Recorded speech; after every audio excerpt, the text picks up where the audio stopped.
আমি প্রশ্ন করতে চাই জনাব তারেক রহমানকে, এই রত্ন তিনি কোথায় খেতে পেলেন? আপনাকে অভিনন্দন।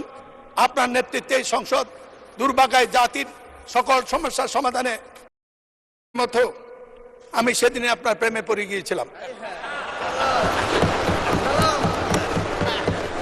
এই দেশটা যদি বাংলাদেশ বা পাকিস্তান না হতো, আপনার জন্ম যদি ইউরোপে হতো, তা আপনার তুলনা হতো আজকে পেলে এবং এই পর্যায়ের খেলোয়াড়ের সাথে।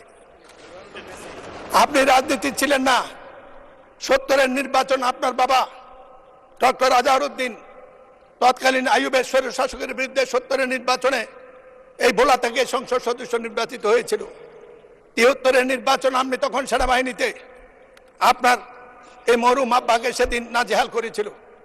তখনই রাজনীতিতে আপনার আকাঙ্ক্ষা ঘু করে মানুষ ফের এই সংসদে জাতি জানে না যে কজন বীর বাঙালি মুক্তিযুদ্ধের শুরুতে শহীদ জিয়া রহমানের পরে আপনারা ক্যান্টনমেন্ট ভঙ্গ করে প্রতিপক্ষ পাকিস্তানি কমান্ডারকে নিহত আহত করে সোলজার নিয়ে সরাসরি মুক্তিযুদ্ধে অংশগ্রহণ করেছেন। শোনেন, এর পরবর্তী পর্যায়ে রাজনীতিতে আসার জন্য প্রথম দিন যেন আপনি আকাঙ্ক্ষা ব্যক্ত করেন পুরনো স্মৃতির কারণে মোহামেডান ক্লাবের কর্মকর্তা হিসাবে আপনাকে নিয়ে প্রথম রাজনৈতিক নেতাদের কাছে যাওয়ার পরে আমাকে সেদিন অভিনন্দন জানিয়েছিল, এই রত্ন তুমি কোথায় পেলে?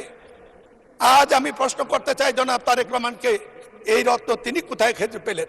আপনাকে অভিনন্দন। আপনার নেতৃত্বে এই সংসদ দুর্ভাগায়